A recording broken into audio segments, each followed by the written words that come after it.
네. 안녕하세요. CMS 과학 담당하고 있는 오승택이라고 합니다. 저는 영재반 지금 팀장도 있고요. 팀장도 있고, 전체적으로 과학에 대해서 프로그램을 도와주는 같이 동인하고 지금 설계를 하고 있습니다. 저희가 영재반은 계속 운영을 하면서 어느 정도 틀이 좀 갖춰져 있다라고 생각을 하는데, 실제로 일반고나 자사를 생각하는 친구들한테는 과학 프로그램이 초반에 좀 운영이 되다가 흐지부지 없어진 케이스가 됐어요. 그래서 다시 저희가 좀 제대로 좀 고민을 하고 프로그램을 런칭하려고 지금 준비를 했습니다. 우선 AP하고 S과에서 선행이 왜 중요한지를 좀 말씀을 드려야 될 것 같아요. 대부분 학부모님들이 수학선행은 되게 중요하다고 많이 생각을 하세요. 근데 과학선행을 왜 굳이 이렇게 생각하시는 분들이 많은데, 실제적으로 고등학교 진학한 친구들을 보면 과학이 발목을 잡습니다. 수학은 워낙에 많이 했기 때문에 상위권 친구들은 수학에서 힘든다는 얘기를 하잖아요. 근데 지금 여고에 과학을 준비해서 간 친구가 하나가 있고, 과학을 준비하지 않은 친구가 같이 갔어요. 근데 과학을 준비한 친구는 이과에서 5등 안에 계속 들어요. 근데 과학을 준비하지 않은 친구는 지금 조금 힘들어요. 그래서 정시로 어떻게 해서든지 좀 그래도 이름 있는 대학을 가기 위해서 지금 공부를 따로 또 열심히 하고는 있는데 그 갭을 따라가지 못하고 있어요. 그래서 실제적으로 대학을 들어갈 때 실제적으로 발목을 잡는 건 과학이라고 보시면 돼요. 수학은 워낙에 많이 했으니까 큰 차이가 없습니다. 학생들 사이에서. 그래서 저희가 지금 과학을 런칭을 하려고 하고 있고요. 과학 선행이 왜 중요한지에 대해서 4가지 주제를 가지고 말씀을 드리겠습니다. 첫 번째는 이과 쏠림 현상을 예로 들 수 있고요. 두 번째는 서울대에서 과탐 2 과목을 폐지를 시켰어요. 서울대 가려면 과탐 2를 필수 선택을 해서 수능을 응시를 했어야 되는데 이제 없어졌습니다. 그리고 자소서가 폐지가 됐어요.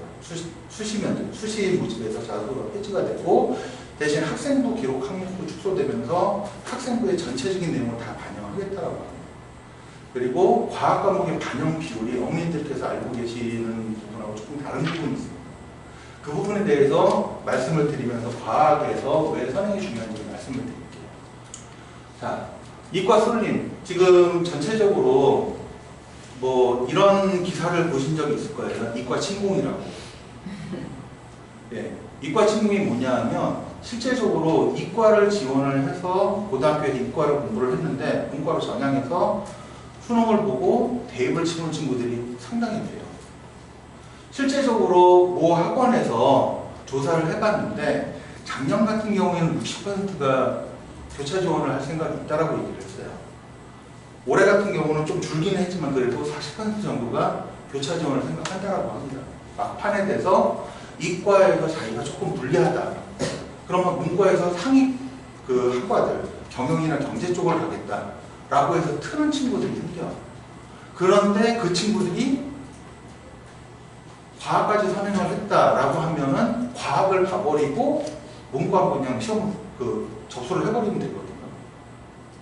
그래서 지금 이과 쏠림이 굉장히 심해졌습니다. 실제적으로 어느 정도로 심해졌냐 하면은 전국 자사고랑 일반계 고등학교 3학년에 7%가 이과라고 말씀을 드렸는데, 전국 자사면은 지금 28개가 있고요. 여기서 말하는 일반고라고 하는 거는 서울대를 10명 이상 보낸 24개 학교를 대상으로 해서 설문조사를 했어요. 그랬더니 학교에서 총 564개 학급 중에서 387개 학급이 이과예요. 이 근처에 있는 모 여고만 봐도 전에는 문이과 비율이 30%가 이과고 70%가 문과였는데 지금은 반반 아니면 40%가 문과예요. 여고인데도 그래요. 그만큼 이과로 많이 쏠리고 있습니다. 그 이유는 여기 보면 문과 치원단이라고 되어 있죠. 어머니들 많이 들어보시는 말씀이 있을 거예요. 운동합니다라고. 문과라 취업 못해서 죄송합니다 라는 말이 있습니다. 실제로. 그리고 의학 계열에 대한 인기가 지금 굉장히 높죠. 그 이유 때문에 이과로 많이 쏠리고 있습니다. 그리고 정부에서 발표한 반도체 집중 양성이 있죠.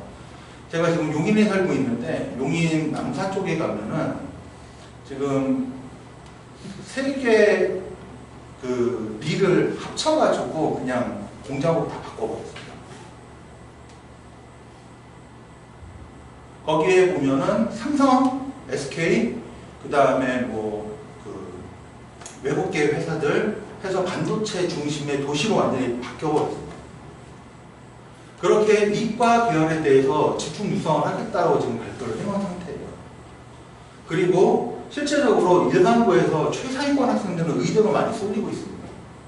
그러다 보니까 그 빈자리를 다른 학생들이 채워 올라오면서 그 이과의 일반 학과에 좀 가기 쉬울 거다라는 생각들을 하고 이과로 많이 돌리고 있어요. 그러면 왜 과학선행이 중요하느냐? 이렇게 의대 때문에 그 다음에 정부에서 진행하고 있는 이런 우선 정책 때문에 이과로 많이 몰리게 되는데 수학은 많이 되어 있는데 과학이 안 되어 있으면 과학되어 있는 애들한테 다 밀려버립니다. 그럼 과학되어 있는 친구들이 스카이를 쓸어버리고 그 나머지 학교를 갈 수밖에 없어요. 근데 실제적으로 스카이나 뭐 IST 계열은 대부분 과거나 영재학교 애들이 휩쓸죠. 그럼 그 밑에 학교를 갈 수밖에 없거든요. 그럼 결국은 한양대나 성대, 그 경희대를 선택을 해야 되는데 일반고에서 그 학교 가기가 만만치가 않습니다. 실제 예를 들어드리면 제가 경기국과학교 재학생들을 한 5년 정도 수업을 했었는데 그 학생들 중에서 내신 7등급 학생이 경희대를 갔어요. 유전공학과. 근데 일반고에서 7등급이면 경희대 유전공학 갈 수 있나요? 절대 못 가요. 뭐 일반고에서 7등급이다라고 하면은 거의 뭐 들어보지 못한 대학을 가야 될 겁니다. 그런 상황에서 그런 학생들이 먼저 선점을 한 그 빈틈을 비집고 들어가야 돼요. 그러면 과학선행을 한 친구들이 조금 더 유리하겠죠. 그래서 요 이과 쏠림 문제 때문에 과학이 중요했다라고 말씀드릴 수 있습니다. 그럼 그 다음에 서울대 과탐2 필수 응시가 폐지됐다고 말씀드렸죠. 그럼 서울대에서 과탐2를 폐지시켰으면은 2를 아예 안 해도 되느냐? 아닙니다. 2 선택하는 학생들 분명히 나옵니다. 이유는 뭐냐면 그 가산점을 줘요. 여기 2 과목의 가산점이라고 되어 있죠. 서울대에서 2 과목을 하나 선택을 하면 3점의 가산점을 주고요. 2 과목을 2개 선택해서 수능을 응시하면 5점의 가산점을 줍니다.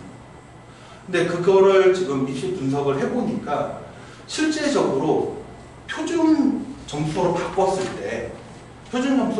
때 과탐2를 선택했을 때 나타나는 영향이 수학 한 문제 정도밖에 안 돼요.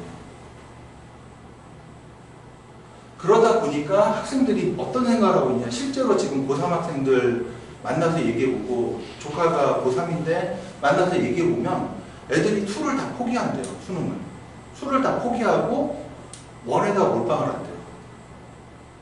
그래서 1 만점을 받겠다라고 눈에 불을 켜고 공부를 한답니다.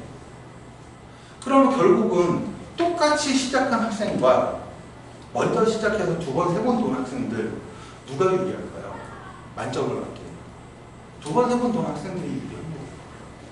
그래서 중학교 때 여유 있을 때 미리 고등학교 과정을 한 번 훑어보고 2번 훑어보고 가는 친구들이 실제적으로 제가 분당 CMS에서도 수업을 하는데 그쪽 친구들 같은 경우에는 영재학교를 준비를 안 하는데도 올림피아드를 준비를 해요. 왜 하니 물어봤더니 저 상상고 가서 의대 갈 건데 의대 가려면 미리 과학 해놓는 게 유리하잖아요.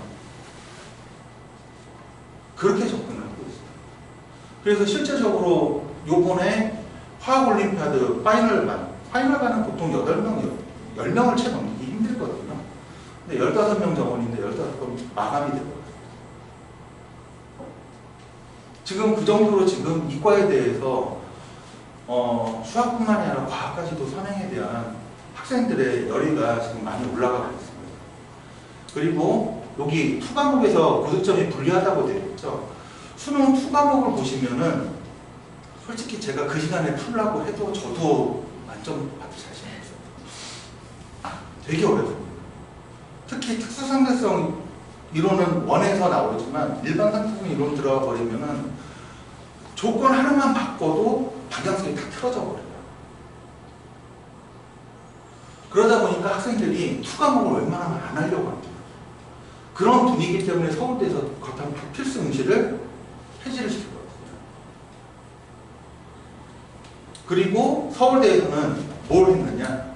그리고 23개 대학이 같이 그 학과 과목, 투과목이 있죠.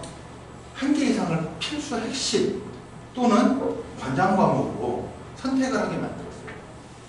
이제 학생들이 배우게 되는 투과목은 진로 선택 과목이라고 해가지고 진로에 연관된 투과목을 듣는 게 유리해지는 상황이 됐습니다. 그 중에서 만약에 학생이 생명공학 쪽으로 가고 싶다라고 하면 생물2를 필수 핵심 권장 과목으로 지정을 했어요. 그럼 그 과목을 내신에서 이수한 친구들에 대해서 세특이나 그런 부분들을 더 좋은 평가를 해주겠다는 거예요.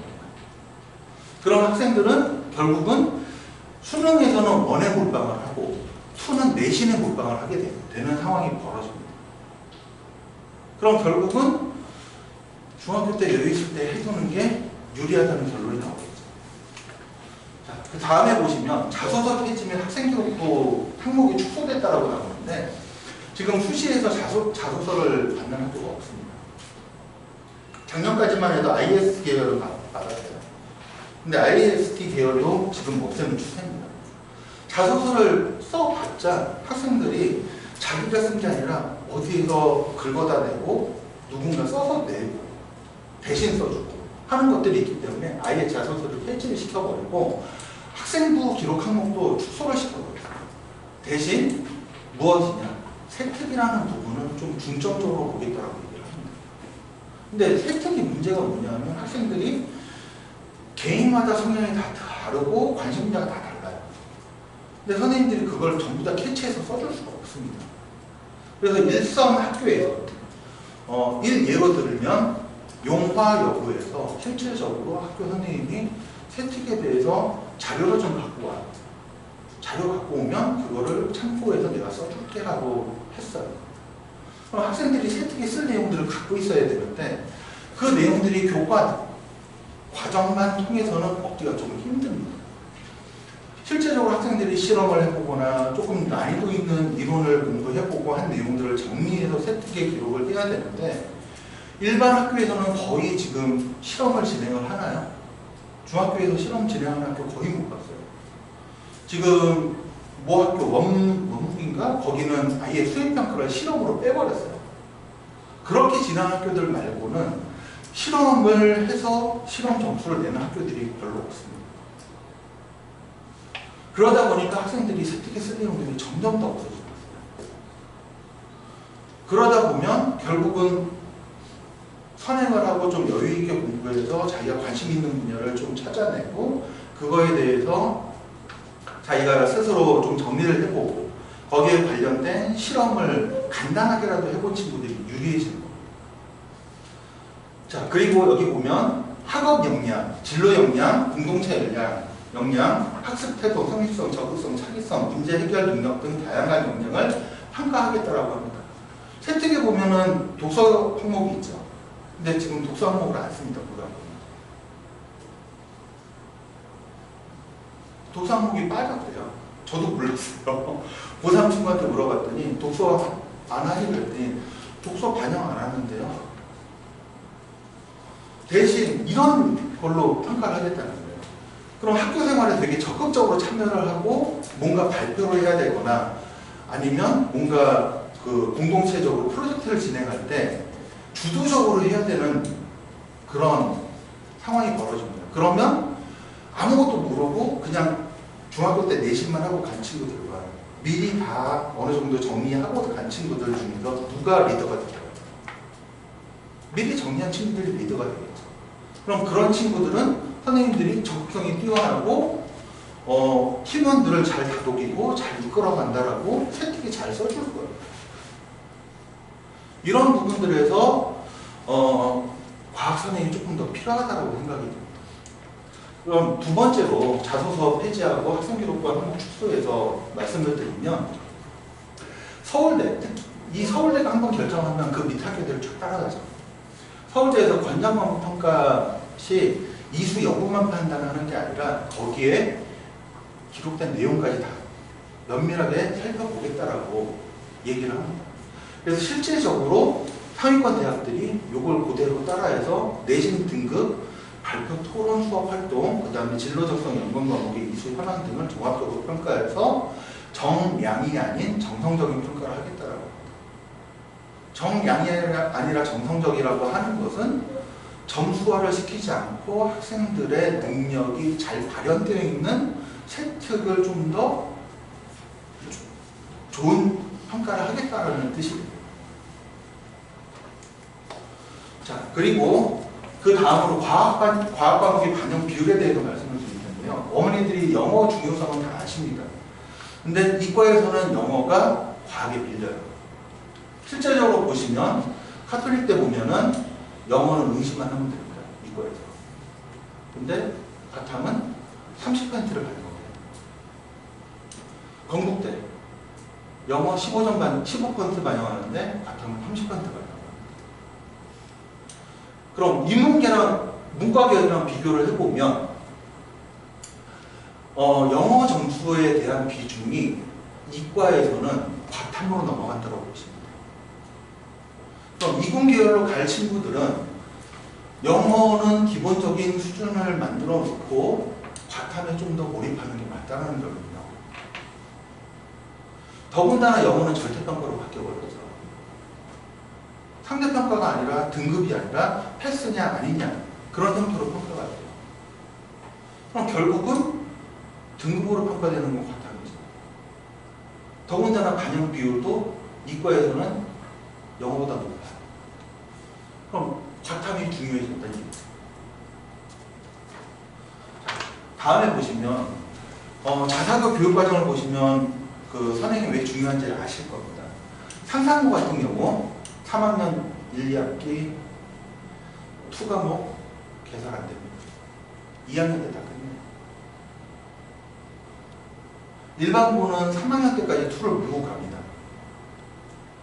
근데 상상고는 2를 2학년 때 다 끝냅니다. 그럼 3학년 때 뭐 하느냐? 수능 시켜요. 모의고사 엄청나게 풀리고 선생님들이 수능 이제 계속 풀려주고 그리고 여기에서 진로 과목이라고 진로에 대한 과목이라고 해서 선의수 과목들을 추가적으로 좀 개설을 합니다. 그러면 상상고 말고 하나고는 어떨까요? 하나고도 보면 3학년 때 수과목이 보이나요? 안 보이죠? 2학년 때 다 끝납니다. 하나고는 아예 AP로 돌려버렸어요. 3학년. 그래서 탐구에 대한 내용들, 그 다음에 선이수 과목들에 대한 내용들도 깔립니다. 이 탐구를 왜 시키느냐? 학생들 세특이요. 이런 걸 해봐야지 세특 쓸 게 생기거든요. 하나고 같은 경우에는 실제적으로 하나고 지원했던 다녀서 졸업하고 지금 대학을 간 친구 세특을 보니까 거의 대학교 1, 2학년 학생들이 다루는 내용들에 대한 학습을 하고 그거를 본인이 정리를 하고 그거를 실생활에 어떻게 적용을 시켜봤는지가 세특에 기록이 되어 있어요. 그 과정이 어떻게 만들어진 건가 물어봤더니 AP 생물학이나 AP 물리학, AP 화학, 그 다음에 이런 탐구를 통해서 본인이 대학 내용을 일부를 배웠기 때문에 그런 걸 쓸 수 있었대요. 그러면 실제적으로 2 과목까지를 2학년 때 끝내는 걸로 일반고에서도 생각하고 접근하시는 게 이 학교 학생들하고 경쟁하는데 밀리지 않는 겁니다. 실제적으로 대학은 이 지역에 있는 고등학교 학생들 같은 반에 있는 학생들하고 가는 게 아니죠. 전국에 날고 긴다는 친구들하고 같이 경쟁해서 가야 됩니다. 그럼 이 학교 수준에 맞춰서 허리를 잡아주시고 공부를 시켜주시는 게 맞아요. 자, 그 다음에 저희 이제 그러면 저희는 어떻게 AP 프로그램을 진행할 것이냐. 초등학교 6학년부터 1학년까지 학생들은 중등 심화와 중등 연계된 고등과정을 진행할 예정입니다. 실제적으로 이번에 영재반 입반 테스트를 통해서 AP에 지원한 학생들 중에서 그 중등 심화로 가는 게 맞는지 아니면 고등과정으로 맞는지를 한번 평가를 해봤어요. 한 학생이 시험을 봤는데 지금 선행으로 뭐 다른 학원에서 툴을 진행하고 있대요. 근데 중등과정 시험을 봤는데 저희가 영재반 시험은 중등과정 내용으로만 했습니다. 고등 내용 하나도 없어요. 100점 만점에 20점 받았어요.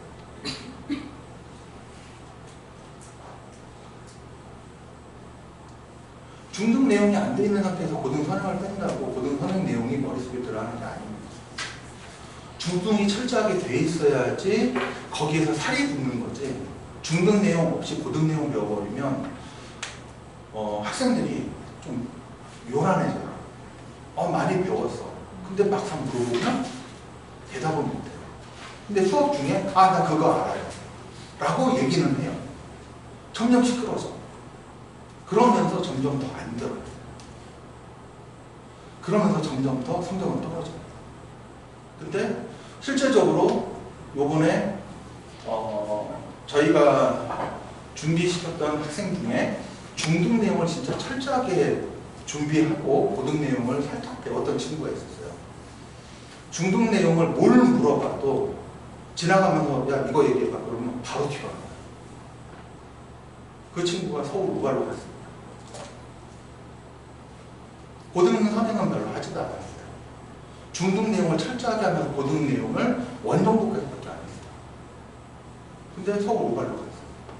진짜 그 친구는 무서운 게 중등 내용에서 무작위로 제가 질문을 했어요. 한번. 생물 파트에서 미맹 유전의 특징을 설명해봐 그랬더니 쭉 설명해요. 근데 그 유전에 대한 기본 내용이 고등학교 가면 이미 다 배웠다라고 생각하고 진행을 해버려요. 그래서 저희는 APA 프로그램에서 중등 심화부터 차근차근히 진행할 예정입니다. 2학년부터는 이제 영재학교 진학하는 학생들과 뭐 자사를 진학하는 학생들로 갈라지겠죠. 그래서 사고력이나 창의성까지 조금 염두에 두고 있습니다. 그리고 생물 지학은 솔직히 말씀드리면 물리, 화학이 되어 있으면 어느 정도 절반은 적고 들어가셔야 돼요. 지구과학 내용의 35에서 40%가 물리 내용입니다. 생물 내용의 30에서 50%가 화학 내용이에요.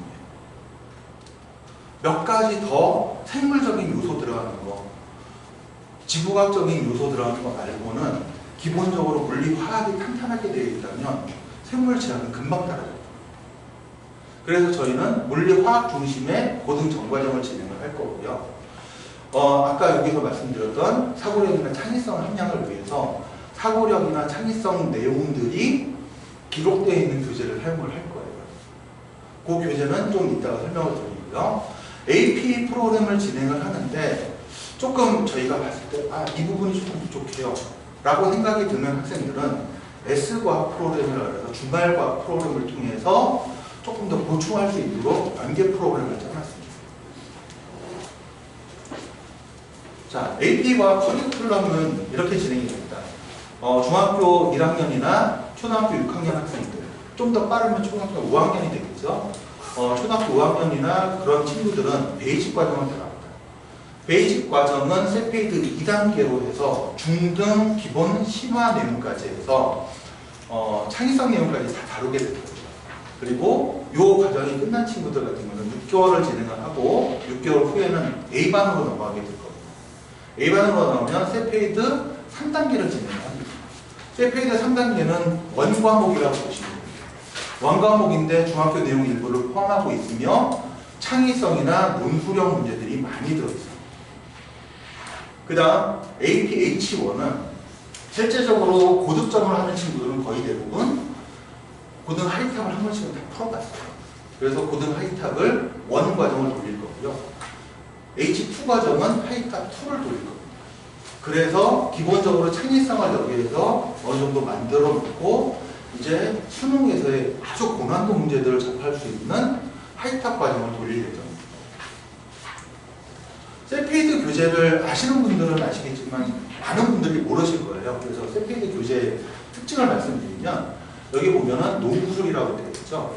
실제적으로 영재학교에서 이런 스타일로 문제를 냅니다. 제시문을 줍니다.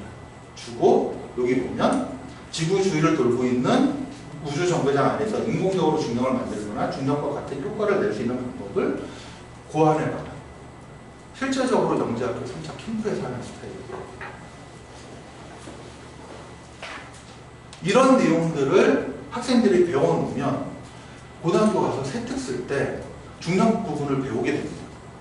물리를 배우면 중력 부분을 배우게 되는데 중력 부분에서 중학교 때 이런 걸 해보면 아 내가 이런 걸 했었으니까 이 내용을 조금 더 확장시켜서 세특에서 기록해달라고 해야지 라는 꺼리가 생겨요. 그래서 저희가 일부러 이런 교재를 선택을 했습니다. 자, 이 글을 보면 제시문을 읽고 생각을 해야 되겠죠. 그리고 글을 써서 표현을 해내야 되겠죠. 이런 능력까지 저희는 생각하고 있습니다. 그리고 아까 말씀드렸듯이 이걸로 끝나는 것이 아니라 이거를 토대로 해서 고등학교 가서 세특을 쓸 거리를 만들어주는 걸 목표로 하고 있습니다. 자, 두 번째는 여기 보면 탐구라고 나와있죠. 탐구, 실험에 대한 기본 정리가 있고 데이터를 적게 되어 있고 문제가 주어져 있습니다. 이 실험을 통해서 이 문제를 어떻게 해석을 하고 풀어낼 것인지에 대해서 고민하고 학생들이 직접 가상실험을 시킬 거예요. 심지어는 이렇게 실험 정리가 되어 있는 걸 한 번 주고 요거랑 비슷한 거를 아예 백지를 주고 학생들한테 실험 설계를 하라고 시킬 수도 있습니다. 그렇게 되면 학생들이 생각하는 능력이 급속도로 좋아요. 그러면 본인들이 어떤 관심 있는 분야에서 어떤 하나의 핵심 내용을 딱 찾아놓고 본인이 실험을 설계해서 진행을 해볼 수가 있어요. 그 내용들을 세특에다 쓰는 거죠. 실제적으로 영재학교에서 이렇게 실험에 관련된 걸 주고 문제를 주고 풀게 만들어요. 그러면 제가 볼 때는 이제 수능도 점점 이런 스타일로 바뀌지 않을까 싶어요. 농구술 형태의 수능으로 바꾸겠다라고 했기 때문에 농구술을 직접 뭐 장문으로 쓸 수는 없으니까 이렇게 생각하는 능력을 표현할 수 있게 문제를 낼 거라고 생각을 합니다. 그러면 이 책을 통해서 그런 트렌드에 맞는 공부도 진행할 수 있을 거라고 생각을 합니다. 그래서 실험 정리를 통해서 진학 후 수행평가를 대비할 수가 있습니다. 뭐 대부분 학교들이 고등학교에서 수행평가를 거의 실험으로 해요. 한두 개 실험을 시켜놓고 그걸 수행평가를 하고요. 그리고 실험 정리를 통해서 세특 관련의 기초 자료를 만들고요. 그리고 이 실험을 토대로 해서 확장된 사고를 해서 스스로 탐구하게 만들 겁니다. 여기 보면 진자에 대한 문제가 나와 있는데 이 진자를 통해서 여기 보면 추가적으로 푸포 진자라는 게 하나가 더 나옵니다. 이 푸포 진자는 지구가 자전하고 있음을 증명하고 있는 실험인데 이걸로 끝나는 것이 아니라 이걸 통해서 중력 각도도 측정을 할 수가 있어요. 그리고 지구의 자전 속도도 측정할 수 있습니다. 이런 내용까지 확장할 수 있게 저희는 아이디어를 던져줄 거예요. 그럼 학생들은 그 아이디어를 적어놓고 노트에다 필기해 놓고 있다가 그 노트를 고등학교에서 활용해서 이제 세특을 쓸 수 있게 그렇게 작업을 해놓을 겁니다. 자, 저희는 그럼 학습 관리는 어떻게 할 것이냐? 학습 관리는 첫 번째 과학 전담 선생님들이 있습니다. 이 전담 선생님들은 전부 다 영재반을 들어가시는 선생님입니다. 물리 파트는 제가 담당할 거고요. 화학은 영재반 화학 담당하시는 선생님이 담당을 하실 겁니다. 그리고 주말 S반까지도 그 선생님들이 다 담당을 하실 거예요. 그래서 전체적으로 연관되게 흐름을 잡는 수업을 할 거고요. 그리고 수업을 진행하게 되면 과제를 내주겠죠. 과제를 못 해온 친구들한테는 문자를 발송할 거예요. 과제는 저희는 이렇게 결정을 했습니다. 10점부터 0점까지 배정을 했고요. 10점은 숙제를 다 하고 채점을 해서 본인이 왜 못 틀렸는지를 오답을 한 친구들. 그리고 질문에 대해서 별표를 쳐서 질문을 다 찾아온 친구들. 그 친구들은 10점이고요. 채점은 했고 채점까지는 했는데 오답이 조금 미흡한 친구들은 8점. 채점을 했는데 아예 오답을 못한 친구들도 있겠죠. 그런 친구들은 6점. 그런 식으로 차등해서 점수를 배정을 할 거고요. 그 점수도 누적해서 어머니께 보내드릴 예정입니다. 그리고 월화 1시간씩 일찍 오게 만들 거예요. 숙제 못한 친구들은. 월요일날 등원해야 되는 친구들은 월요일날 1시간, 화요일날 등원해야 되는 친구들은 화요일날 1시간 와서 숙제를 다 한 걸 검사를 하고 질문을 따로 받을 겁니다. 그리고 수업 내용을 정리를 시킬 거예요. 노트 정리를 필수적으로 시킬 거고요. 노트 정리가 되고 어느 정도 단원이 끝나게 되면 주제만 적혀있는 종이를 주고 그 종이에다가 본인이 알고 있는 내용을 다 써보게 시킬 거예요. 학생들이 제일 안 되는 게 들어는 봤는데 말로 표현을 못해요. 꺼내는 연습이 안 돼 있습니다. 실제적으로 문제는 푸는데 그 문제에서 답을 고르지만 그 문제가 왜 그렇게 풀어야 되는지 설명을 못하는 친구들이 많아요. 근데 논구술 형태의 수능이 되면 왜 그렇게 풀어야 되는지를 설명해야 돼요.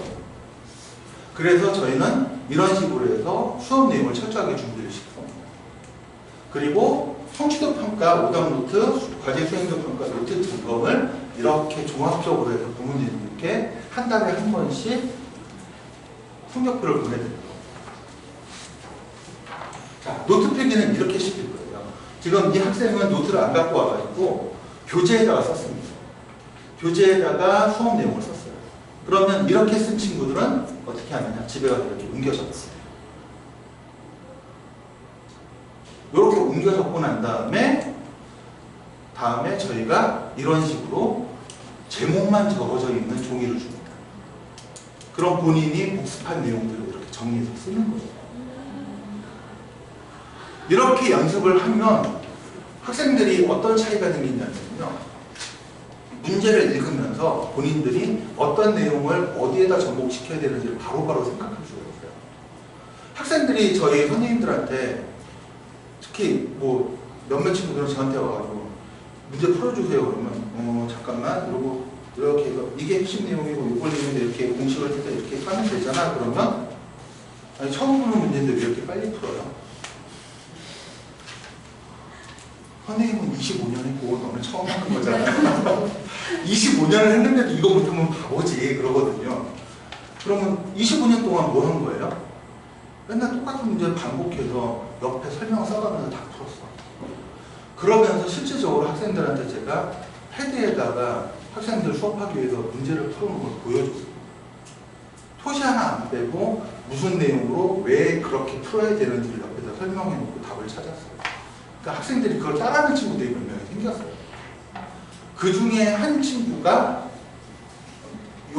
이쪽 분은 아니고 분당의 한 친구가 중등 내용까지만 좀 철저하게 하고 고등 내용을 안 했는데 한국을 갔어요. 심지어는 그 친구는 좀 이런 에피소드가 있었어요. 한국을 지원했던 친구들이 한국 시험을 보고 난 다음에 그 친구 이름이 밀로인데 선생님 밀로가 시험 문제 나왔어요. 응? 뭐야? 그랬더니 밀로랑 똑같은 짓을 하는 애가 시험 문제 나왔어요. 그 친구가 어떻게 하느냐? 자기가 기억이 안 나고 자기가 조금 헷갈리는 문제가 있으면 무조건 질문해요. 심지어는 그 학생이 질문했던 내용이 그대로 나왔어요. 물질이 뭐예요? 라고 물어봤었거든요. 근데 한국에서 실제로 철수라는 학생과 영희라는 학생이 대화를 나누는데 영희는 초등학교 6학년이고 철수는 2학년이에요. 영희가 철수 오빠한테 물질이 뭐야? 물어봐요. 그럼 그 물질이 뭔지를 설명하는 내용을 쓰는 게 한국 문제였어요. 그러면 그걸 설명하고 나니까 그러면 공기도 물질이야? 라고 물어봤어요. 그러면 그 공기가 물질인지를 증명해 줄 수 있는 실험을 설계해요. 본인이 제시했던 물질의 정의를 이용해서 그걸 설명할 수 있는 실험을 설계해요. 그런 식으로 문제가 나왔는데 그 명의가 그 일로 학생과 너무 똑같았어요. 저희는 그렇게 학생들이 공부할 수 있도록 언제든지 필요한 내용들을 정리하고 물어볼 수 있도록 이렇게 내용들을 빈 칸으로 줄 거예요. 그러면 본인들이 써보고 안 되면 저희한테 와서 선생님 여기에 빠진 게 뭐가 있을까요? 아니면 저희가 걷어서 이 내용에는 여기에 빠졌으니까 이 내용을 추가로 좀 더 정리하는 게 좋을 것 같아. 이렇게 코멘트를 달아줄 겁니다. 그럼 학생들이 그걸 통해서 자기 거를 만들고 꺼내는 연습을 하게 됩니다. 지금 학생들이 제일 어려워하는 파트예요. 유전 파트. 유전 파트에 대해서 이렇게 교배를 다 시켜보면 학생들이 까먹을 수가 없어요. 눈으로 보기 때문에 까먹거든요. 자, 성적표는 이런 식으로 보내드릴 예정입니다. 1주차, 2주차, 3주차에서 물리, 화학 따로 테스트를 해서 보내드릴 거고요. 여기 보면은 과제 수행도에 대해서 점수로 이렇게 기록이 되어 있죠. 그래서 여기 보면은 과제 수행이 미수행은 0점, 절반을 수행하면 4점, 뭐 과제 모두 수행을 했는데 채점을 안 했으면 6점, 이런 식으로 차등 점수를 줄 겁니다. 원래는 뭐 채점을 안 하면 숙제를 안 하는 게 낫죠. 내가 뭐 틀렸는지 모르니까 질문을 못 하니까 숙제를 못 한 게 맞는데, 그래도 학생들이 조금이라도 관심을 가지고 공부할 수 있도록 이렇게 차등 점수를 줄 거고요. 그리고 숙제를 안 해온 친구들 같은 경우는 아까 말씀드렸듯이 일찍 오게 만들어서 저희가 체크를 할 겁니다. 그리고 노트도 저희가 다 걷어서 검사를 할 거예요. 자, 어떤 어머님이 이렇게 말씀을 하시더라고요. 이런 거는 다 어느 학원이나 다 하는 거 아니에요? 컨텐츠가 뭐 별다른 게 없네요 라고 하시더라고요. 저는 컨텐츠가 중요하지 않다고 생각을 합니다. 컨텐츠를 누가 운영하고 어떻게 운영하는지가 중요하다고 생각을 합니다. 실제적으로 컨텐츠가 아무리 좋아도 그걸 운영하는 사람이 게으르고 그 운영을 완전히 하지 못한다면 그 컨텐츠는 쓸모가 없는 게 되겠죠. 저희는 철저하게 영재반 학생들한테 그 테스트하고 시험 그 결과를 보내드렸듯이 이렇게 성적도 똑같이 보내드려요. 뭐 영재반 그 학생 부모님들은 아실 거예요. 매주 과학이랑 수학 성적표가 있는 거. 그 과학 같은 경우에는 아예 처음 시작부터 마지막까지 성적이 쫙 무게가 나갔어요. 그럼 학생들이 어떤 변화가 있었는지가 어머니들도 한눈에 보실 수가 있거든요. 그런 식으로 해서 정리를 해서 보내드릴 겁니다. 여기 보면 아까 작아서 잘 못 보셨던 분들을 조금 키워놨습니다. 노트 점검이나 과제 수행도 이렇게 점수화시켰거든요. A, B, C 항목이 아닌 점수화해서 구체적으로 보내드리는 거죠. 자, 과학도 내신을 잘해야 되겠죠. 내신이 안 되는데 뭐 선행이 의미가 없겠죠. 그래서 내신 기간은 2주를 뺄 겁니다. 일요일 날 6시부터 10시까지 할 거고요. 물리, 화학 둘이 담당하기 때문에 단원에 맞춰서 수업을 진행을 할 거고요. 1주차는 개념 정리 그리고 간단한 문제 위주로 정리를 할 거고요. 2주차는 실제 문제들을 통해서 기출문제들을 통해서 정리를 시키고 간단하게 모의고사를 통해 학생들이 실전 감각을 익히도록 할 거예요. 그럼 이걸로 끝나느냐? 아닙니다. 여기에서 성적이 좀 안 좋은 친구들은 토요일날 다시 여기에서 안 좋은 친구들은 2주차 시작되는 토요일날 2주차에서 안 좋은 친구들은 시험 직전 토요일날 부를 겁니다. 그래서 저희가 철저하게 관리를 할 거고요. 그리고 이렇게 문제만 주고 끝나느냐? 아니죠. 저희가 실제적으로 시험 직전에 풀어볼 수 있는 문제를 따로 또 한번 줄 겁니다. 그러면 그 문제들을 풀어보고 틀린 문제들을 학원에 잠깐 들리든 아니면 선생님들 뭐 전화로 물어보든 해서 해결할 수 있도록 할 예정입니다. 자, 과학 프로그램은 이렇게 진행할 예정입니다. 자, 지금 9월부터 내년 2월까지 AP 과학 B반은 세페이드 물리 화학 2단계를 진행할 거고요. 3월부터 8월까지는 4단계, 3단계를 진행할 거고요. 그 이후로는 고등 하이탁 과정을 진행해서 영재학교 들어가기, 영재반을 편성하기 바로 직전까지 고등학교 영어 전체를 다 풀킬 예정입니다. 그러면 여기에서 어머니들이 좀 궁금해하실 내용이 있는데 그럼 2학년들은 어떻게 할 건가요? 다음에 보여드릴게요. 2학년들은 이렇게 나눠집니다. 2학년들은 3단계부터 시작을 할 거예요. 3단계부터 시작을 해서 할탁2까지 끝내서 진행을 할 예정입니다. 요거는 특목이나 전국 자사를 목표로 하는 거고요. 지역 자사나 일반고 같은 경우는 투과정이 좀 많이 부담이 될 거예요. 그래서 투과정 대신 고1 내신을 좀 챙길 수 있도록 통합과학으로 바꿀 예정입니다. 고1 내신 굉장히 중요하죠. 수시에서는 1학년 내신이 거의 대부분을 차지하니까. 그래서 저희는 일반고나 지역자사는 이렇게 갈 거고요. 아까 말씀드렸던 특목이나 전국자사, 상산이나 하나고 같은 경우에는 2학년 때 2를 다 끝내버리기 때문에 설날 안 하면 가서 못 버텨요. 너무 빨라가지고. 그래서 저희는 이렇게 진행을 할 예정입니다. 자, S과학 프로그램은 주말 과학 프로그램으로서 중등과학과 고등과학으로 나누어집니다. 중등과학은 기본반이 중등완자로 4시간 6개월 진행을 할 거고요. 심화반은 중등하이탁, 개정 전걸로 할 거예요. 개정 과정으로 하니까 학생들이 너무 쉬워요.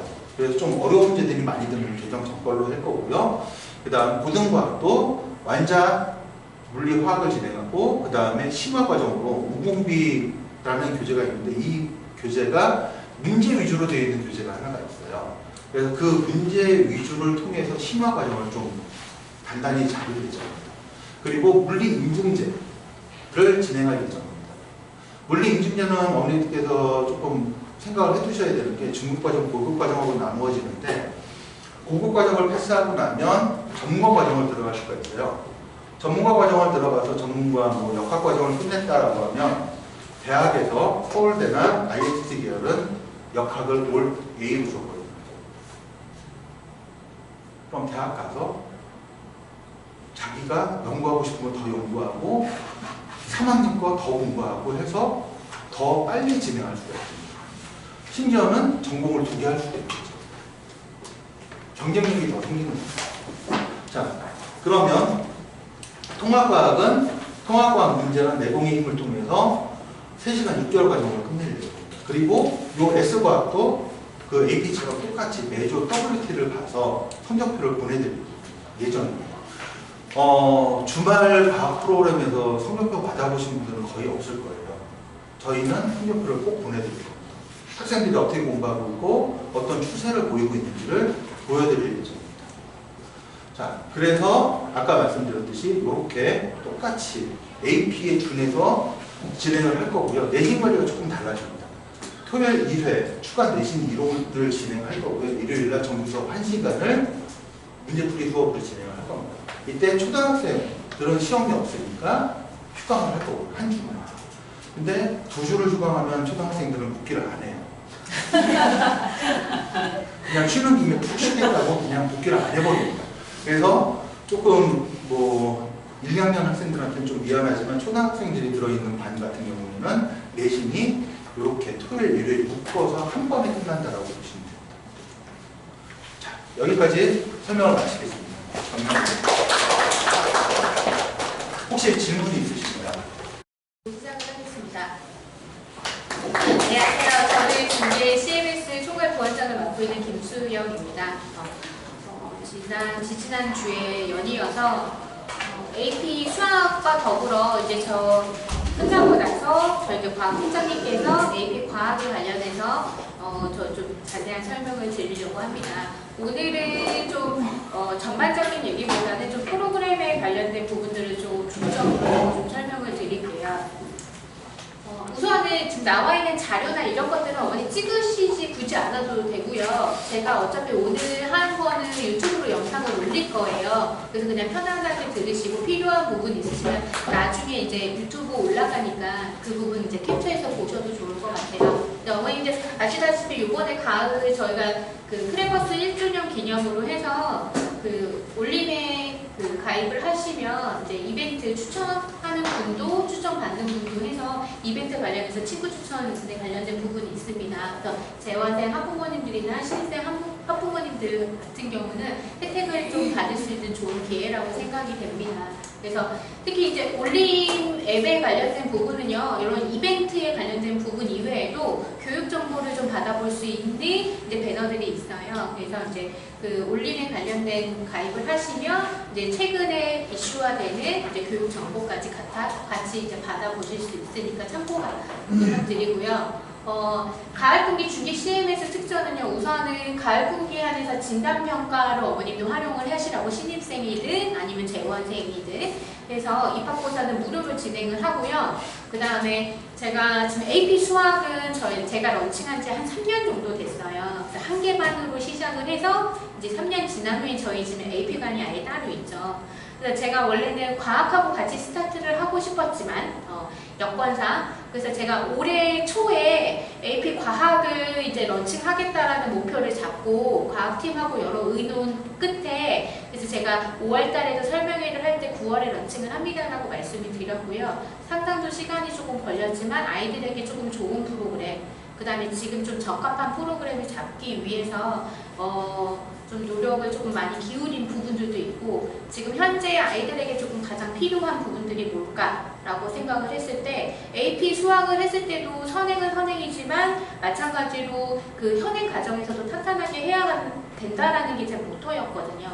그래서 발맞춰서 AP 과학도 마찬가지로 그 모토는 그대로 유지가 되는 거에서 프로그램을 런칭하게 되었습니다. 이따 과학 런칭에 관련된 부분들은 설명을 들으시면 될 것 같고요.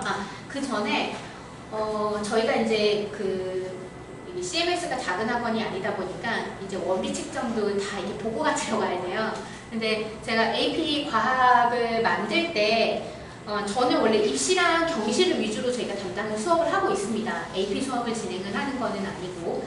근데 이제 실제 이제 특목고를 가려는 친구들이라든가 특히 이제 이공계로 가려고 하는 친구들이 수학은 되게 저희가 많이 아이들이 좀 진행을 해요. 그래서 뭐 미적분까지 나간 친구들도 있고 수원수투까지 나간 친구들도 있는데 밸런스를 조금 못 맞추게 과학은 그렇지 못하는 아이들이 상당수 있어요. 근데 어머니들 진로를 결정할 때는 수학이 아닙니다. 그러니까 이공계에서 수학은요 실제 문과계열 학생들도 되게 잘하는 친구들이 많아요. 저희 AP 출신 중에서 본인이 역사학자가 이제 꿈인 친구 중에는 이제 서랍으로 이제 간 친구가 있는데 그 친구도 저희 거의 그쪽에서 수학은 탑을 달리거든요. 1학년 때. 그럴 정도로 문과계열 어머님들도 혹시 이제 저희 때는 이제 법대를 이제 대학 학부가 있었으니까 그때도 법대를 지원하는 학생들은 수학은 되게 잘했잖아요. 그렇게 생각하면 수학이 이공계를 결정을 하는 게 아니고 어떻게 보면 과학이 이공계의 진로에 대한 결정 부분입니다. 그래서 고등 수학까지는 어느 정도까지는 좀 엉덩이발로 되는 부분들이 있어요. 근데 이제 과학 영역을 본인이 어느 정도로 영향을 끼치고 거기에서 조금 진로가 많이 판가름이 됩니다.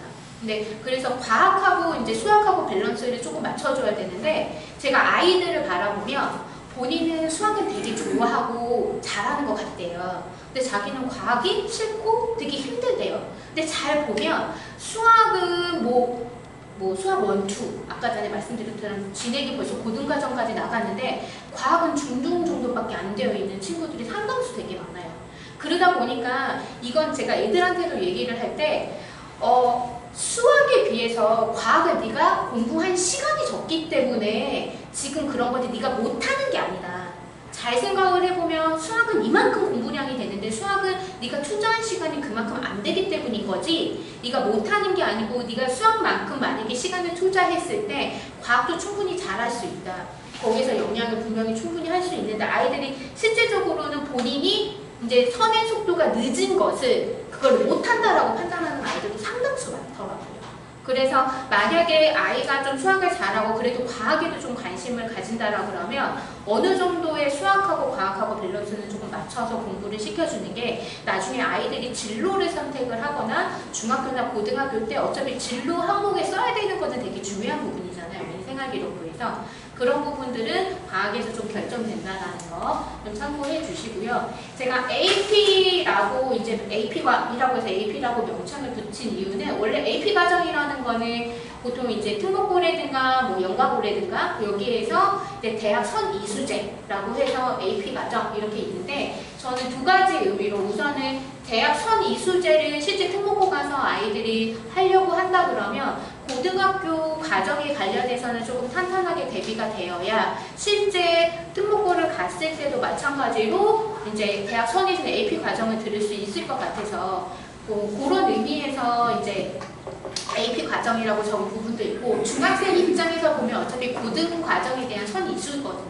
그래서 이제 AP가 뭐예요?라고 이제 저한테 질문을 많이 해주셔서 이렇게 해서 제가 명칭을 조금 짜고요. 저희 AP 과정에서는 크게 3개 과정이 있습니다. 프리 AP 과정, AP 과정, AP 탑 과정. 그래서 프리 AP 과정에는 고등학교 쉽게 1학년 과정, 현재 지금 교육과정상으로는 수학 상하 요거 과정이 1과정, 2과정, 3과정 이렇게 해서 한 과정당 3개월 해서 총 9개월이 지나야 프리 AP 과정이 끝나게 되고요. 그 다음 AP 과정 같은 경우는 고2, 고3 과정이라고 생각을 하시면 되고 수원, 수투를 포함해서 미적분 개념 운용까지 여기가 이제 AP 과정이고요. 저희가 요 AP 과정이 끝난 친구들 같은 경우는 AP 탑반 과정 그러니까 요번에 이제 1 AP 탑반이 1기가 이제 끝나고 12월 달에 끝나고 이제 2기가 AP 탑반 2기가 요번에 12월에 다시 또 개설이 됩니다.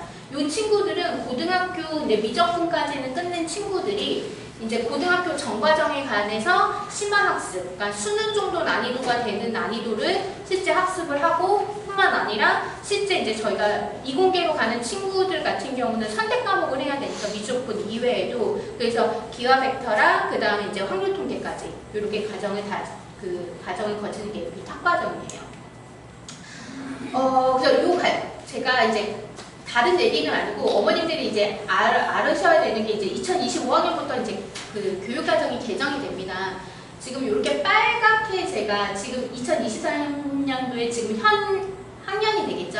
현 학년이고 이렇게 빨갛게 되어 있는 부분이 2025 그 개정 교육과정을 적용받는 시기라고 생각을 하시면 돼요. 그러니까 지금 현재 중학교 2학년이면 2025년도에 고등학교 1학년부터 2025년 개정 교육과정을 적용을 받는다라고 생각을 하시면 되고 초등학교 5학년 같은 경우는 2025학년이 중학교 1학년이 되잖아요. 이때부터 개정 교육과정으로 결과적으로 교과서라든가 이런 것들이 조금 바뀌어지는 부분들이 있어요. 그렇게 적용받는다라고 생각을 하시면 되고요. 2025년 이제 개정 교육과정에서 큰 골자는 우선 이거예요. 고교 학점제죠. 그 다음에 두 번째는 이제 중학교에서 보면은 지금 현재 그 1학년 중에서도 시범학교는 이번 2학기에 시험을 보는 학교들이 있어요. 그래서 이거는 2년 동안의 시범학교고요. 실제 2025학년이 되면 전국에 있는 모든 중학교 학생들이 자유학년제가 아니고 자유학기제로 바뀝니다. 그래서 1학기 또는 2학기 때는 자유학기제로 그래서 지금과 같이 이제 진로 탐색에 관련된 부분들을 하게 되고요. 나머지 한 학기 동안은 이제 시험을 다시 보게 돼요. 그러면 원래는 자유학년제에서는 1년 동안이 그 기간이었잖아요. 그 한 학기는 어디로 가냐면 3학년 2학기 때가요. 3학년 2학기 때로 변경된 이유가 실제 3학년 그 2학기 때의 그 교실 풍경을 보면 좀 풍경 자체가 좀 하인적으로 이루어지는 경우가 많아요. 특히 이제 졸업고사를 보고 난 뒤에는 보통 11월 초면 거의 졸업고사가 끝나거든요. 그러고 나면 애들이 수업을 집중해서 들을 이유가 없겠죠. 그러니까 차라리 그 시기에 아이들이 이제 고교 학점제로 넘어가면은 본인의 진로에 선택을 해서 어떠한 과목들을 들어야 되는지가 미리 아이들한테도 학습이 돼야 되는 거잖아요. 그래서 그 3학년 2학기는 그렇게 진로와 연계되게 아이들에게 미리 고교 학점제를 들어가기 전에 아이들한테도 그런 부분에 대해서 교육을 진행하겠다라고 해서 이렇게 바뀌게 됩니다. 중학교 근데 2학년 아이들은 좀 적용을 못 받고 올라가는 거겠죠. 결과적으로는. 네. 그리고 어머님들이 내년에 이제 줄줄이 발표되는 것들이 상당수 많을 거예요. 그래서 내년 초에 이제 대개편안이 발표됩니다. 그래서 수능이 지금 바칼로니아를 기준으로 해서 논술 형태가 어떤 식으로 해서 적용이 되는지 어머님 중점으로 보셔야 되고 수능이 개편안이 되면 이제 각 대학교에서는 그걸 바탕으로 어떻게 또 바뀔지도 봐야 될 것 같아요. 그래서 지금 큰 글자는 고교학점제랑 수능도 개편되면 아마 각 대학교에서도 어떻게 하면 우수한 학생들을 뽑을까라는 고민들이 가장 많이 클 거예요. 그래서 바뀌게 되는 부분에 관련된 부분을 뭐 유튜브나 설명회나 되게 많을 거예요. 근데 어머님 기준으로 삼아 주시는 거는요. 저도 마찬가지거든요. 저도 저희 아이가 고등학생이에요. 그래서 저도 처음에 사설로 하는 설명회를 먼저 듣는 게 아니고요. 교육부에서 하는 설명회도 다 있습니다. 그게 각 시도교육청에 들어가면 그 설명회들이 대입에 관련된 부분들이 많이 올라와 있어요. 그래서 그거를 먼저 골자로 잡고 그 다음에 이제 세부적인 것들에 대한 사설에서 하는 다른 큰 학원이라든가 이렇게 하는 것들을 좀 참고삼아 보시면 좋을 것 같아요. 그래서 나중에 대입 개편안이 발표되면 이 부분에 관련된 부분도 내년에는 아마 설명회를 저도 진행을 하려고 합니다. 자, 우선 중학교 수학에는 어떻게 변화가 되냐면요. 지금 보니까는 초등학교 학부모님들도 계셔서 중학교 1학년에 원래 3학년에 있었던 대표값이 중학교 1학년으로 이제 이동이 되고요. 이렇게 이동이 되고 원래 중학교 2학년 때 증명 부분이 많이 삭제가 됐었어요. 그러니까 도형에 대한 성질은 배우는데 그 이등변 삼각형의 성질은 배우는데 그거를 증명을 한다든가 그다음 내심과 외심에 관련된 성질을 하는데 그것들이 증명 요소가 많이 빠져 있거든요. 실제 근데 문제집이나 이런 거 보면 증명을 하는 것들은 다 나와 있는데 실제 교과서에서 보면은 되게 간략하게만 주어져서 증명을 주로 다루지는 않아요. 그러다 보니까 시험 문제도 증명에 관련된 문제들을 거의 내지는 않았거든요. 근데 이제 교육과정이 바뀌게 되면 어쨌든가 증명이라는 용어라든가 도입하면서 증명 과정을 실제 합니다. 근데 원래 해야 되는 게 맞아요. 그러면 어머님이 더불어 생각을 해야 되는 게 그러면 내신에서 증명에 관련된 문제들이 출제가 되겠구나. 그러면 그런 증명들도 꼼꼼하게 선행을 할 때 했어야 되는 거겠죠. 그 다음에 중학교 3학년에 이제 대표값이 중학교 1학년으로 이제 내려가고 거기에 이제 상자 그림과 추세선이 추가가 되고요. 근데 요거 뭐 대표값이라든가 요 지금 그 통계 관련 파트 같은 경우는 그렇게 어려운 부분은 아니어서 그 다음에 중학교 3학년 내용에서 원래 이차함수의 최대 최소를 애들이 그때 다 배워요. 그 교과서에는 빠졌는데 실제 웬만한 문제집은 최대 최소 구하는 걸 다 합니다. 근데 그게 원래 고등학교 1학년으로 넘어갔다가 다시 또 중학교 3학년으로 넘어갈 때 왔다 갔다 하는 이유를 저도 잘 모르겠어요. 그 다음에 이제 고등학교 이제 1학년 때 행렬이 추가됩니다. 고등학교는 뒤에서 조금 더 자세하게 좀 설명을 드릴게요. 이제 이게 고등학교가 이제 개정 바뀌는 부분이에요. 자, 이게 지금 이쪽 부분이 왼쪽 부분이 현행 부분이고요. 2025년 수학교육과정 개정이 이렇게 됩니다. 자, 현재는 고등학교 1학년 2학기가 수학 3, 수학 하 이렇게 되죠. 그게 이제 명칭이 고등수학 1, 고등수학 2로 바뀌고요. 지금 수학 상에 있는 부분 중에서 지금 원래 경우의 수 같은 경우는 지금 원래 고등하에 있는데 이게 이쪽으로 다시 이동하고요. 그 다음에 행렬 부분이 고등학교 1학년 때 추가된다라고 했잖아요. 근데 행렬 부분이 어머님들 생각했던 그 행렬까지는 다 아니에요. 그러니까 뭐냐면 행렬의 정의와 사칙 연산까지는 하는데 뒤에 역행렬에 관련된 어머니 디터미넌트 기억나시죠? 그래서 역행렬을 이용해서 실제 원래 행렬을 배우는 목적 자체가 선형대 수학에서 이제 다변수에 관련된 1차에 관련된 해를 구하는 거거든요. 근데 그거를 하기 위해서는 결과적으로는 역행렬을 구해야 되는 게 맞거든요. 근데 그 내용은 좀 빠지고 실제 주요 내용들은 좀 빠지고 좀 알맹이가 좀 빠진 느낌이기는 해요. 그런데 고등학교에 실제 일반고를 가든 특목고를 가든 어떤 선생님들은 왜냐면 사칙, 연산이니까 곱셈까지는 다 배우거든요. 그러면은 실제 역행렬을 구하는 거는 그렇게 어렵지는 않아요. 그래서 아마 거기까지 건디시는 선생님도 계실 거예요.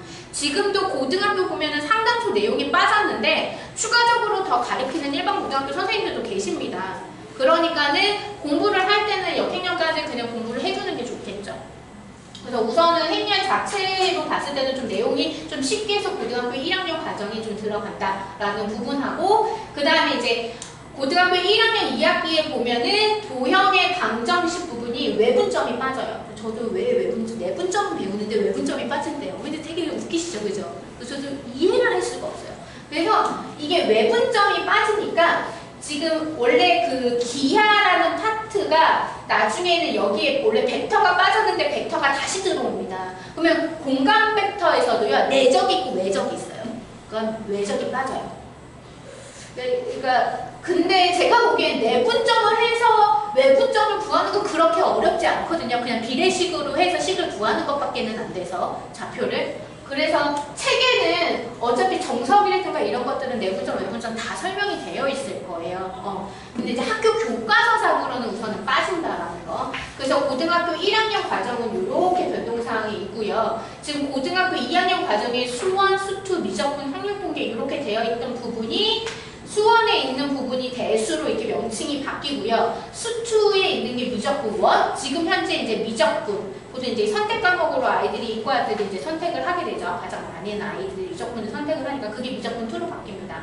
그다음 확률과 통계에서 원수면은 삭제가 되고요. 그 다음에 모비율이 원래 삭제되다가 다시 들어와요. 제가 보기엔 이제 체입하라고 자꾸 들어갔다 나갔다 하는 이유를 그래서 근데 이 모비율에 관련된 것도 정성에는 어차피 좀 다 들어가 있는 내용이기는 해요. 교과서상에는 지금 빠져있다가 다시 들어오는 거. 그 다음에 원래 경제수학, 실용수학, 이제 수학 과제 탐구 같은 경우는 지금 현행 과정에도 있고요. 이제 좀 바뀌게 가는 과정에서는 이게 조금 세분화되죠. 그래서 진로 선택 과목은 경제수학이나 인공지능 수학이나 파트가 조금 더 들어오고요. 그 다음 이제 문과 계열에서도 이제 융합으로 선택할 수 있는 수학과 문학. 그 다음에 뭐 수학 과제 탐구는 그대로고 실용통계. 이렇게 해서 지금 그 융합 선택 과목으로 해서 좀 더 들어옵니다. 그래서 보면 지금 저희는 현행에서는 지금 다 이제 요 과정 진로 선택 과목을 제외하고 나서는 다 상대평가로 이루어지잖아요. 근데 이제 2020 복귀 학점제로 되면 이제 1학년 과정은 이제 상대평가로 되지만 이제 고등학교 2학년 과정부터는 절대평가로 바뀐다는 거. 그래서 어떻게 보면 이게 대입이 어떻게 변할지는 보여야 돼요. 이거를 또 제가 단정질 수는 없지만 근데 어찌됐든 간 절대평가라는 부분은 학교에서 시험 문제도 쉽게 나오면 이게 결과적으로는 다 좋은 그레이드를 받을 수 있는 부분이잖아요. 그러면 애들이 얼마만큼 노력으로 해서 자기가 점수를 가지고 있는지는 상대평가겠죠. 그래서 1학년 때 상당수 조금 좋게 점수를 받아야 됩니다. 2학년 과목부터는 수학을 그래도 곧잘 한다는 아이들은요. 2학년 과목부터는 1학년이 탄실하게 되어 있으면 그렇게 어렵게 느껴지진 않아요. 실제 저도요. 문제가 정말 꼬아서 어렵게 내는 문제는 오히려 고등학교 1학년 과정입니다. 그래서 고등학교 1학년 과정이 결과적으로는 쉽게 생각하면 저희가 덧셈, 뺄셈, 곱셈, 나눗셈 이런 것들을 해야 우리가 뭐 1차 방정식을 풀고 하잖아요. 그런 것처럼 이 과정을 하기 위해서는 얘가 결과적으로는 도구 역할을 해요. 그렇기 때문에 1학년 과정이 정말 그래서 고등학교 1학년 올라가기 전에 뭐 9번을 봤다, 8번을 봤다 하는 이유가 여기 과정이 탄실하게 되어 있으면 여기 과정은 결과적으로는 유형이거든요. 그래서 고등학교 1학년이 좀 많이 중요시 됐다라는 거를 좀 알아두시면 좋을 것 같고요. 지금 만약에 저희가 이제 프리 AP 과정은 아까 전에 말씀드렸던 고등학교 1학년 과정으로 되어 있고요. 만약에 3월에 시작을 한다라고 하면 이 친구들은 9개월이 지나서 고등학교 1학년 과정이 완료되고 이제 9개월이 지난 후에 이제 AP 과정인 수원 기본 개념이 이제 시작이 됩니다. 그리고 나면 그 다음에 한 1년 3개월이 되겠죠. 1년 3개월이 지나면 미적분 개념까지는 보통 끝나요. 3월 달에 시작을 했으면 2년 정도의 커리를 가지고 있으면 이 친구는 여기 미적분 정도 개념까지는 끝내지겠죠. 그 다음에 AP 과정도 마찬가지 아까 전에 한 1년 3개월 정도 이렇게 지내 1년 정도 커리나 1년 3개월 정도 커리가 되면 애들이 미적분 개념이나 응용 정도까지가 끝내지고요. 그 다음에 AP 탐과정은 아까 전에 말씀드렸던 미적분 개념이 끝난 친구들이 여기 보면 실제 요번에 1기 친구들이 이제 방학 때 이제 기하 개념을 끝내고요. 요번 분기에는 기하 응용이랑 연결 지어가지고 이제 수능 특강이라든지 뭐 이런 부분들을 조금 풀고 있거든요. 실제 고상화도 이들 친구들 같은 경우는 그렇다고 고상화를 계속 안 하는 건 아니고요. 방학 때라든가 여기 보면 고상 최고 난이도 계속 집어넣죠. 아이들이 예를 들면 미적분을 하고 있는데 미적분만 하고 있으면 앞에 있는 것들을 좀 놓치고 있는 경향성이 있어서 계속 어려운 문제를 해서 다져지긴 해야 되거든요. 그러니까 AP 탑방 과정에서도 고등수학 상한을 계속 반복시키면서 결과적으로 미적분 이후에 이제 과정들을 하게 됩니다. 그래서 보통 저희가 쓰는 교재들이 이제 고쟁이, 체감, TOT, 플래티넘, 수능 특강 이렇게 되는데 각 과정마다 좀 괜찮은 교재들이 있어요. 어떤 고등수학 상하는 예를 들면 고쟁이 교재가 조금 더 낫고 그 다음에 예를 들면 수원은 다른 교재가 조금 더 나오면 최고난도에 관련된 교재는 그 과정에서 조금 제일 적합한 문제집을 하되 이제 이런 교재들을 저희가 지금 현재 사용하고 있습니다. 마찬가지로 그 전에 보면은 저희가 개념서로는 항상 기본 정석을 사용하고 있고요. 그 다음에 플러스 이제 자체 교재를 가지고 기본 정석하고 저희 코어라는 자체 교재를 가지고 개념서를 사용을 하고 있고 그 다음에 응용서로는 이제 연습 문제랑 그 다음에 이제 실력 센서 비스텝 정도 난이도 되는 거를 이용을 하고 있고요. 그 다음에 이제 시가 가면 이제 실력 정석으로 해서 아이들이 심화 유형을 밟게 됩니다. AP 이제 과정은 아까 전에 말씀드렸던 것처럼 저희가 이제 교재를 이렇게 지금 사용하고 있는 거는 설명을 앞에서도 같이 드렸고요. 모든 학원들이요 예습, 복습 다 열심히 시켜요. 그죠? 그걸 안 시키는 학원들은 없고요. 저희도 마찬가지로 저희는 쌍둥이 교재, 그러니까 2번을 줍니다. 하나는 수업용, 하나는 복습용. 이렇게 해서 아이들이 실제 이제 오답이라든가 이런 것도 좀 꼼꼼하게 할 수 있도록 하고요. 저희는 좀 테스트를 조금 세분화해서 진행이 되고 있어요. 그 뒤에서 다시 한번 설명을 드릴게요. 또 뿐만 아니라 AP반 같은 경우 저희 입시를 하고 있는 친구들도 독서실을 사용을 하지만 AP 관에 들어있는 친구들도 희망하는 학생들에게는 이제 독서실을 사용하고 있고요. 저는 되도록이면 사용을 하라고 합니다. 실제 어떠한 개념이든지 그날 배운 거를 그날 어느 정도 소화하지 않으면요 어머니 휘리릭 가요. 그리고 애들 보통 10시에 끝나서 이제 집에 갑니다. 그럼 이제 어머님 생각으로는 그래도 조금 숙제를 하고 좀 쉬고 이제 잤으면 좋겠는데 우리 친구들은 이제 핸드폰을 보죠. 열심히. 그리고 나서 이제 좀 먹다가 씻고 이제 자요. 근데 제일 안 좋은 게요. 제가 예전에 핸드폰이 왜 안 좋은지에 관련해서 설명을 한 게 있는데 혹시 참고 삼아 이제 유튜브 치시면 그것도 나오긴 하는데요. 애들한테도 얘기를 하는 게 제일 안 좋은 게 텍스트를 공부하고 나서 영상을 보는 게 가장 공부에 대해서 악영향이에요. 저희 내는요, 어머니 잘 생각을 해보면요, 영화를 끝나고 나면 어떠한 장면이 잔상이 남잖아요. 누워도 아니면 음악이 남거나 똑같아요. 어머니 저희가 USB에 예를 들면 텍스트, 그 다음에 영화, 그 다음에 음악 이렇게 만약에 담는다라고 하면 어디가 용량을 가장 많이 차지하죠? 영화죠. 시각적으로 보는 것들이 실제 용량을 많이 차지합니다. 근데 인간도 마찬가지예요, 얘가. 원래 텍스트로 공부하는 게 생각보다 용량이 조금 적어요. 그래서 뭐 해주냐면 계속 반복해서 용량을 키워줘야 되거든요. 근데 그 자리에 배운 걸 만약에 나중에 영화를 보거나 웹툰을 보고 이렇게 되면 그 자리에 장기 기억으로 넘어가야 되는 공부가 뭐가 차지하냐면 웹툰이 차지해요. 자는 것도 정말 중요해요. 그래서 자야지 그게 장기 기억으로 넘어가잖아요. 근데 넘어갈 게 이제 공부여야 되는데 그게 아니라는 거죠. 그래서 차라리 저는 애들한테도 집에 가면 차라리 여기서 공부하면 집에 가면 뭔가를 하나요? 그러면 지쳐서 자거든요. 공부를 어느 정도 조금 완료하고 그래서 조금 보고 그 다음에 학년이 좀 중학교 2학년 이상 되는 친구들 또 3학년이 이제 올라가는 친구들 같은 경우는 이제 고등학교 생각을 해야죠. 어쨌든 공부는요 머리도 좋으면 좋겠지만 제가 학생들을 이렇게 길게 봤을 때는요 결국엔 엉덩이 빨립니다. 누가 얼마나 오래 앉아서 자기 거 하는 게 잘 되느냐 안 되느냐 그게 되게 관건인 것 같아요. 고등학교 올라가면은요 딱 저희 아이가 했던 말이 중학교 때는 안 그래도 고등학교를 애들을 딱 들어가면 첫 시간부터 저희 아이는 남고를 다니거든요.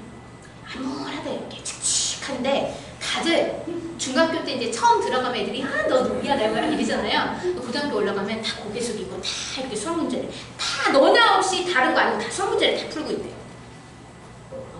그게 거의 3년을 가는 거죠. 그러니까 그 말은 뭐냐면 고등학교 올라가면 이제 다 잘하고 싶거든요. 이제 대입에 가까워졌어. 근데 이제 그게 언제 차이가 나냐면 이제 일주일이 지나고 2주가 되면 이제 들썩들썩 있는 아이들이 나타나기 시작을 합니다. 처음에는 이제 마음 잡고 공부를 하긴 하는데 이게 구력이 잡혔던 아이는 그냥 쭉 가는데 그렇게 안 했다는 그 마음이 흐트러져요. 솔직히 말하면. 공부도 결국에는요, 공부 빨리라고 하죠.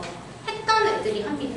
그래서 엉덩이 힘을 조금 키워줘야 고등학교 올라가서 조금 뒤처지더라도 어찌됐든가 자기 스스로 뭔가를 할 수 있는 부분들이 조금 생겨요. 근데 처음에는 조금 힘들지만 특히 중학교 3학년 친구들 같은 경우는 끌어다가 앉혀서 어찌됐든가 엉덩이 힘이라도 조금 키워주고 올려보내자라는 취지가 조금 더 강합니다.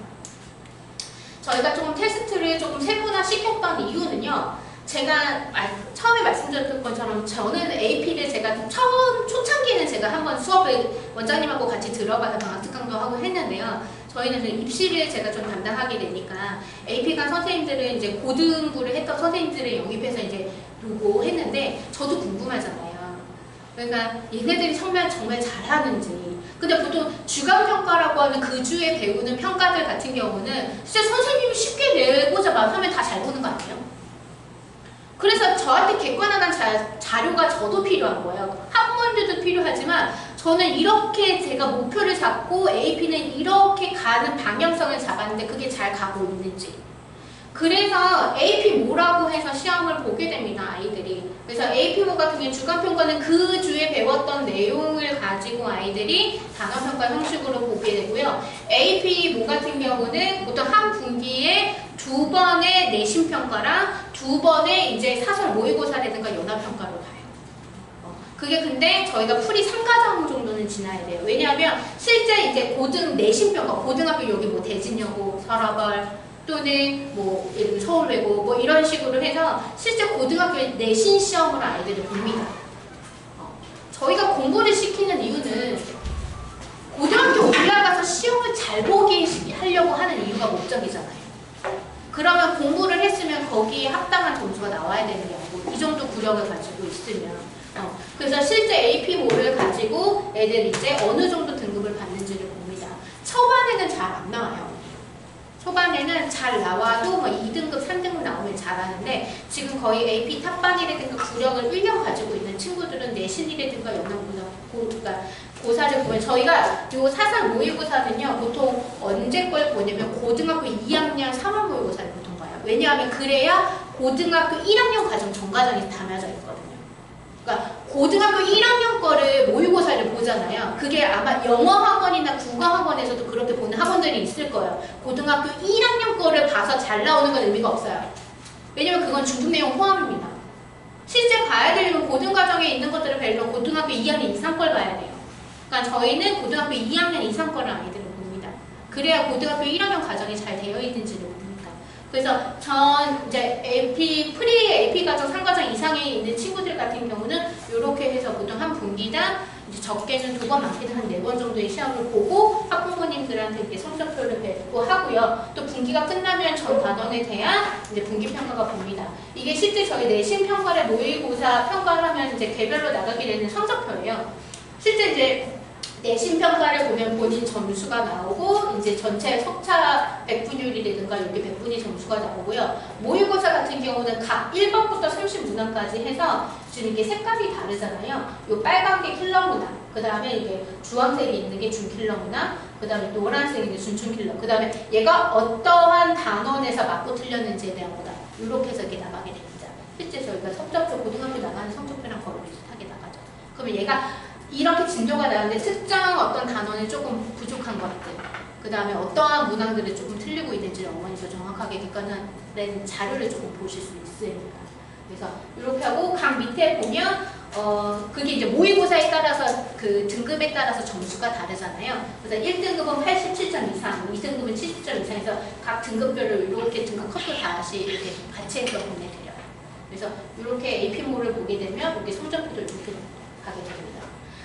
또 뿐만 아니라 제가 아까 전에 말씀드렸던 것처럼 선행은 생각보다 많이 나가는데 실제 제일 중요한 건 제가 아이들한테도 얘기를 하는 게 고등학교 1학년 과정을 하고 있으면 뭐예요? 내가 지금 현재 중학교 2학년 내신을 못 받고 있으면 의미 없는 거 아닐까요?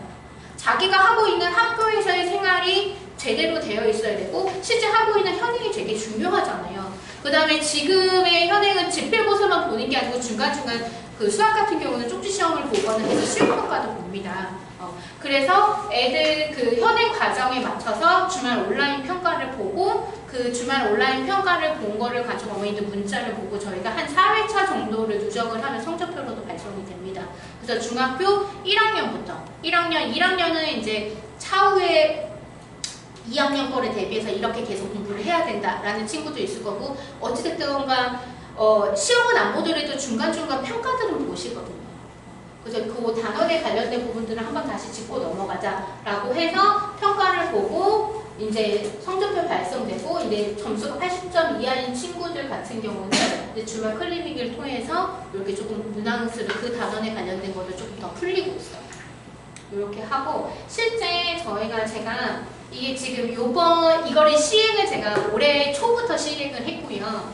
그래서 중간고사 이게 1학기 중간고사 본 거 그 다음에 내용이거든요. 그때도 지금 2비계열이 중등과정 하고 있는 친구, 프리과정인 고등학교 1학년, 고등학교 이제 2학년 과정, 저 이제 경시반 아이들 2학년 보면 실제 이제 구력이 조금 높아질수록 실제 평균도 좀 높기는 하더라고요. 그 다음에 중학교 3학년 친구들도 실제 저희가 평균 자체가 96점이면 되게 잘한 거 아닌가요? 네. 하고 이제 요번에 이제 기말고사에도 중간고사에 비해서 높게 예피반 같은 경우는 조금 오히려 더 평균 자체도 높아갔더라고요. 그래서 실제 저희가 이렇게 보면 만점자 아이들이 이제 중간고사에 비해서 이제 기말고사 아이들이 조금 더 늘은 친구들도 있고요. 상당수 이제 저도 몰랐는데 저번에 이제 했을 때 어머님이 상명의 만점자가 그렇게 많진 않은데 여기 많이 몰려 있었다고 얘기는 해주시더라고요. 그래서 제가 아이들한테도 조금 중요한 게 학교에서의 공부 이런 것도 조금 잘 진행을 할 수 있도록 조금 탄탄하게 진행을 하려고 프로그램을 조금 짰습니다. 그래서 아이들이 결과적으로는 들어와서 열심히 한 부분들도 있고요. 학부모님들이 CMS 문턱이 되게 높다라고 말씀을 하세요. 근데 그 문턱이 높아진 이유 자체는 제가 보기엔 들어온 아이들이 그 높이를 만들어주지 않았나 싶어요. 처음에는 조금 힘들었어도 그 아이들이 탄탄하게 내신도 잘 받고 실제 이제 저희가 AP모를 보거나 고등과정을 해서도 좀 처음에는 뻐벅뻐벅 힘들어하기도 하고 엄마한테도 징징거리기도 했는데 그게 한 달이 지나고 그 다음 분기가 지나고 1년이 지나고 나면 이만큼 성장할 수 있었다라는 게 당연히 우리 아이들이 저한테도 조금 보여줘서 저도 감사할 따름입니다. 저희 CMS 수학 같은 경우는 수학에 관련된 전 과정에 관련해서 다 프로그램이 개설되어 있어서 언제든지 어머님들이 필요하신 부분이라든가 이런 것들은 상담실을 통해서 어떤 로드를 가야 되는지에 대한 부분들은 상담을 통해서 이루어지고 실제 저희가 중등과정부터 시작을 해서 이제 AP과정, 이제 AP과정에서도 본인이 이제 진로에 따라서 경시과정에서 영재학교를 준비하는 친구들도 있고요. 또는 경시과정에서 다시 AP과정을 해서 특목고를 갖는 친구들도 있습니다. 그래서 이제 진로에 관련된 부분에 맞게 아이들의 수학 로드맵을 저희도 이제 그 학생에 따라서 하고 원래 AP의 취지 자체가요. 제가 AP 첫 끼를 만든 취지가 솔직히 경시반 아이들 때문에 만들었어요. 특히 경시반 아이들의 여학생들. 왜냐하면 특히 영과고를 처음에는 희망을 해서 경시를 배웠는데 영과고가 여자가 들어가기에는 문턱이 솔직히 좁습니다. 좀 많이 뽑아주고 원래 제가 여자지만 여기 다 어머님이잖아요. 못해도 인원의 3분의 1의 여학생을 뽑아줘야 되지 않나요? 근데 솔직히 15% 정도밖에 안 돼요. 되게 적지 않나요? 그러니까 공부는 똑같이 남학생들 못지않게 했는데 여학생들의 컷라인이 실제 좀 더 높아요. 그럼 공부를 이만큼 해도 연가를 못 가는 친구들이 있거든요. 그러면 그런 아이들이 결과적으로 나중에 뭐 이학계열로 트는 친구들도 있고 다른 인공계를 했을 때 밑거름을 잘 해줘야 되는 부분들이 생겨서 그래서 AP를 원래는 만들기는 시작을 해서 처음에는 조금 여자 인원수가 좀 더 많기는 했어요. 그게 이제 저희가 이제 구성을 이렇게 하다 보니까 지금은 이제 한 관을 차지하게 됐는데 결과적으로는 이과의 최상위를 이 근방의 일반고를 가든 또는 뭐 산덕처럼 지역 자사고를 가든 아니면 특목고를 가든 어떤 이공계에서는 최상위권을 조금 만들려고 했던 노력이 조금 더 컸고요. 그렇게 해서 만든 AP 과정에서 실제 뭐 영재학교나 과교를 준비하다가 좀 자기가 진로에 의해서 AP 과정으로 다시 가는 친구들도 실제 있기는 합니다. 제가 이제 아이들을 만났을 때에 최상위권 학생들은 좀 뭐가 다르냐. 100점을 목표로 하는 것보다는요, 좀 시험 문제, 내가 이 문제를 마치해야 되겠다, 풀고 싶다라는 그런 부분들이 조금 더 많았던 것 같아요. 그러니까 저도 맞는 것도 중요하지만 답보다는 그 과정이 훨씬 더 중요하다라고 얘기를 하고요. 지금 시험 체제 자체도 어떻게 보면 과정에 관련된 부분들을 조금 더 강조를 한다라고 생각을 하셔서 어머님들이 뭐 개별적으로 또 공부를 봐주시는 학부모님들도 계실 텐데요. 답이 맞는 것도 중요하지만 앞으로 지금 수능도요. 어느 정도 논술형으로 좀 바뀌잖아요. 그래서 정말 과정을 꼼꼼하게 체크하면서 갈 수 있는 그런 힘을 조금 길러주시는 게 제일 좋을 거라고 저는 봅니다. 공부는 당연히 열심히 하는 것이다. 이게 뭐냐면요. 가족 모든 구성원이 공부를 해야지 잘한다는 말을 말씀드리잖아요. 어머니 솔직히 저도 직장 많이지만 집에 가면 쉬고 싶지 않나요? 그쵸? 근데 CMS에 다니는 친구들은 물론 모든 아이들이 다 그런 거는 아니지만 장기간 오래 다녔던 아이들 같은 경우는 요새는 AP반 애들도요. 제가 저번에 가니까 이게 원래 그 강의실에 수업이었는데 애들이 막 공부를 하고 있더라고요. 3학년 아이들이 막 공부를 하고 있더라고요. 뭐 공부를 하나, 그러니까 분기공사 공부하고 해서 다른 학원 가기 전에 이만큼 텀이 있어서 와서 공부를 한대요. 저는 너무 기특하고, 그러니까 제가 바라는 원래 학원의 모태는 그러거든요. 그러니까 저희 실제 경시간도 제가 학교 가방 메고 집에 가기 너무 힘들면 차라리 학원 와서 공부하라 저는 그러거든요. 그래서 혼자는 힘들지만 주변의 친구들이 공부하는 친구들이랑 같이 있다 그러면 그렇게 힘들지 않거든요.